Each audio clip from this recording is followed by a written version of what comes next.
Hello friends, welcome to my online maths class. हम पढ़ रहे हैं अभी इसमें मैट्रिसेस। हमारा मैट्रिसेस पार्ट 7 है ये। हमने इससे पहले 6 पार्ट पढ़ लिए हैं, जिसमें हमने मैट्रिसेस क्या होते हैं, definition of matrices, types of matrices, operation on matrices, symmetric matrix, skew symmetric matrices और इनवर्स मैट्रिक्स फाइंड करने हमने सीख लिए।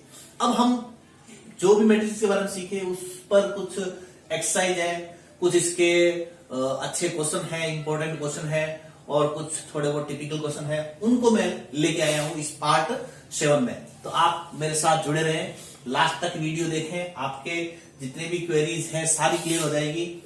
इसलिए शुरू करते हैं हम बिना कोई टाइम खर्च किए। देखें, आपको देखा इफ अ मैट्रिक्स, ये मैट्रिक्स दे रखा है cos theta sin theta minus sin theta cos theta, then prove that a raise to power n equals to ये होता है। ये हमें प्रूव करना है कि अगर मैट्रिक्स a है, ये है, तो a की पावर n ये होगा, cos n theta sin n theta minus sin n theta और cos n थीटा। ये हमें प्रूव करना है। और इसमें अगर इस टाइप के क्वेश्चन आते हैं जिसमें a की पावर n इक्वल्स टू ये दे रखा है, क्योंकि a स्क्वायर होता तो हम उसको दो मैट्रिक्स को मल्टीप्लाई कर लेते हैं। a की पावर 3 होता है, a क्यूब फाइंड करना पूछता तो हम करते a इंटू ए स्क्वायर, पहले a स्क्वायर कर लेते फिर a से गुणा कर देते, तब आ जाता। लेकिन a की पावर n के लिए दिया है तो हम इसमें क्या करेंगे, इस मैट्रिसेस को mi मेथड से करेंगे। mi मेथड कौन सा, हमने 11th में सीखा है, प्रिंसिपल ऑफ मैथमेटिकल इंडक्शन। कि प्रिंसिपल ऑफ मैथमेटिकल इंडक्शन में ये सीखा है कि कोई स्टेटमेंट जो n इक्वल्स टू 1 के लिए प्रूव है, n इक्वल्स टू 2 के लिए भी वो ट्रू है, तो n की सभी वैल्यू के लिए क्या होता है, वो स्टेटमेंट ट्रू होता है। ये हमें प्रूव करना होता है। तो ये यहां पर यही कह रहा है कि n इक्वल्स टू a के लिए अगर ये ट्रू है तो a की पावर n के लिए भी क्या होगा, ट्रू होगा। तो ऐसे क्वेश्चन को हम mi मेथड से करते हैं, मैथमेटिकल इंडक्शन मेथड से। और मैथमेटिकल इंडक्शन ये कहता है कि कोई स्टेटमेंट जो होता है वो n इक्वल्स टू 1 के लिए ट्रू है, n इक्वल्स टू 2 के लिए ट्रू है, तो n इक्वल्स टू n के लिए भी क्या होगा, ऑल n मतलब सभी नेचुरल नंबर के लिए भी क्या होगा, वो ट्रू होगा। तो इसको हम कैसे करते हैं, उसका मेथड क्या है, देखें। पहले हम प्रूव करेंगे कि दिया गया जो स्टेटमेंट है, ये स्टेटमेंट है हमारा Pn, ये इसको अपन Pn कहते हैं स्टेटमेंट, ये हमारा स्टेटमेंट है Pn इक्वल्स टू a की पावर n। ये स्टेटमेंट हम प्रूव करेंगे कि n इक्वल्स टू 1 के लिए ट्रू है। तो n इक्वल्स टू 1 के लिए ट्रू है तो हम यहां पर n के लिए n इक्वल्स टू n की जगह 1 रखते हैं। हम n की जगह 1 रखेंगे तो क्या आ जाएगा, a की पावर 1 cos थीटा, n की जगह 1 रखेंगे तो cos 1 theta cos theta sin theta minus sin theta cos theta. ये क्या आ गया आपका, a की पावर 1 मतलब a आ गया। क्या आपका a यही है, हाँ a हमारा यही आया है। इट मींस क्या हो गया, therefore the result is true. ये देखो n, इसमें n की जगह 1 रखते हैं तो n की जगह 1 रखते ही क्या आ जाएगा, मैट्रिक्स a ही आ जाएगी। It means given statement is true for n equals to 1, मतलब दिया गया स्टेटमेंट n इक्वल्स टू 1 के लिए सत्य है। अब मैथमेटिकल इंडक्शन ये कहता है कि अगर वो n इक्वल्स टू 1 के लिए ट्रू है तो n इक्वल्स टू k के लिए भी वो ट्रू होता है, n इक्वल्स टू k तक ट्रू होता है। ये हमें मैथमेटिकल कहता है कि आपको मान के चलना होगा कि दिया गया स्टेटमेंट अगर n इक्वल्स टू 1 के लिए है तो n इक्वल्स टू k के लिए भी ट्रू होता है। ये मत मान के चलना पड़ता है। तो let the result be true for n equals to k, मतलब दिया गया जो स्टेटमेंट है वो n equals to 1 2 3 n equals to k तक सही है, k तक सही है, ट्रू है, सत्य है, ये हमें मान लेना है। और अब हमें ये प्रूव करना है कि ये नाउ वी प्रूव दैट, अब हमें ये प्रूव करेंगे कि the result hold for n equals to k plus 1, मतलब ये जो रिजल्ट है वो n equals to k plus 1 के, k से भाई एक रिजल्ट है 1 2 3 k तक तो सत्य है कोई स्टेटमेंट। क्या k से आगे भी सत्य है क्या, ये k से आगे क्या होते हैं, k प्लस 1 k प्लस 2, इनके लिए भी सत्य है क्या। तो हम क्या करेंगे, ये प्रूव करना है हमें कि n given statement is true for n equals to k plus 1। अब हमें ये प्रूव करना है कि जो दिया गया रिजल्ट है वो k प्लस 1 के लिए क्या है, ट्रू है। तो हम ये मान के चलते हैं कि ये given statement is true for n equals to k, equation 1 कह देंगे इसको। अब देखिए अब हम ये प्रूव करेंगे कि दिया गया जो स्टेटमेंट है Pn, ये n equals to k plus 1 के लिए भी ट्रू है। Now pk plus 1, pk plus 1 क्या आ जाएगा, a की पावर k प्लस 1, और a की पावर k प्लस 1 का मतलब ए इंटू ए की पावर के। तो ए क्या है हमारा, मैट्रिक्स ए क्या है, ये रहा cos theta sine theta minus sine theta और माइनस साइन थीटा और कॉस थीटा। और ए की पावर क्या है, फ्रॉम इक्वेशन फर्स्ट से कॉस के theta sign k theta minus sine k theta और कॉस के थीटा।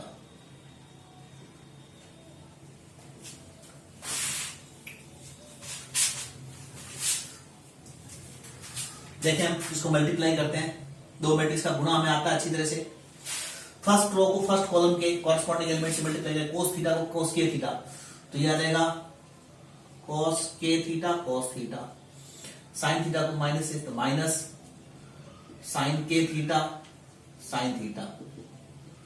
फर्स्ट रो को फर्स्ट कॉलम से करें, फर्स्ट रो को सेकंड कॉलम से करेंगे तो ये आ जाएगा कोस थीटा साइन के थीटा, मतलब sign k theta cos theta, sign k theta cos theta और साइन थीटा को कोस plus cos k theta sine theta. यहां आ जाएगा सेकंड रो को फर्स्ट कॉलम से तो माइनस, तो यह आ जाएगा माइनस का कोस के थीटा साइन थीटा और ये माइनस का sign k theta cos theta. और सेकंड रो को सेकंड कॉलम से तो देखें sign k theta cos theta, sorry हाँ sign k theta sine theta, sign k theta sine theta और प्लस कॉस के थीटा कॉस थीटा। ये आ गया। अब देखें हम तो इसको क्या लिख सकते हैं हम,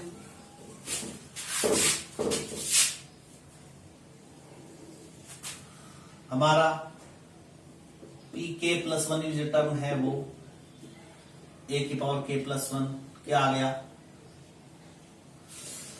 कोस a cos b minus sine a sine b, cos a cos b minus sine a sine b क्या होता है, cos a cos b minus sine a sine b, cos a cos minus sine sine b तो cos a plus b का formula होता है, हमने ये 11th में पढ़ा था, cos a cos b minus sine sine b होता है कोस ए प्लस बी का। तो यहां जाएगा कॉस ए क्या आता है के थीटा और बी क्या है थीटा, कॉस के थीटा प्लस थीटा। और ये है साइन ए कोस बी प्लस कोस ए साइन बी, साइन ए कोस बी प्लस कोस ए साइन बी होता है साइन ए प्लस बी का। तो यहां आ जाएगा sign k theta plus theta. वापिस ये माइनस कॉमन ले लू इसका तो आ जाएगा साइन ए कोस बी प्लस कोस ए साइन बी। देखो दोनों का माइनस कॉमन ले लेंगे तो माइनस बाहर आ जाएगा, माइनस जब कॉमन ले लेंगे, ये इसका माइनस कॉमन लिया हमने तो ये क्या आ जाएगा प्लस बन जाएगा। अब ये क्या हो गया साइन ए कोस बी प्लस कोस ए साइन बी, इसकी तरीके को साइन ए कोस बी प्लस, तो ये क्या आ जाएगा sign k theta plus theta. और ये cos A cos B minus sine a sine b तो cos ए प्लस बी, cos के थीटा प्लस थीटा। तो ये आ गया अब हमारे पास cos के प्लस वन थीटा कॉमन ले लिया इसका तो के प्लस वन थीटा, साइन ये भी k plus one theta minus sine k plus one theta और cos k plus one theta.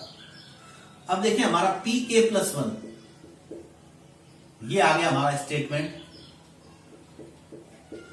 कि पी एन जो स्टेटमेंट था वो एन की जगह क्या आ रहा है, यहां पर ए की पावर एन आती है, एन एन एन आ गया कोसेन थीटा, तो पी के क्या आ गया ये आ गया।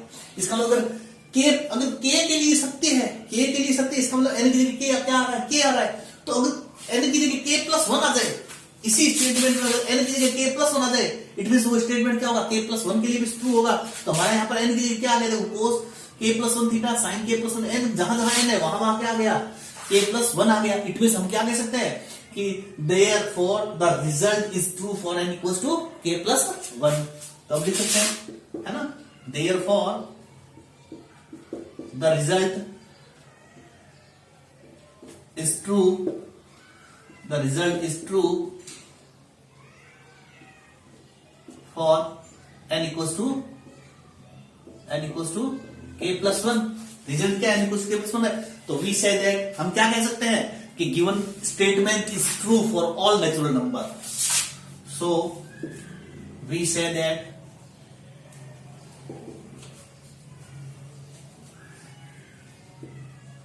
given statement, given an is equals to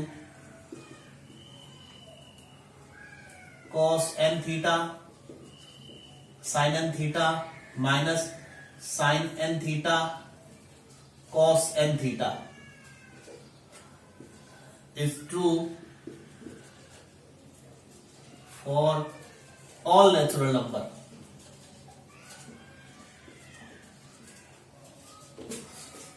तो हम कह सकते हैं कि गिवन स्टेटमेंट क्या है, सभी एन ऑल नेचुरल नंबर के लिए क्या है, ट्रू है, सभी प्राकृत संख्याओं के लिए क्या है, सत्य है। तो हमें MI मेथड से इसको इस प्रकार प्रूव कर सकते हैं।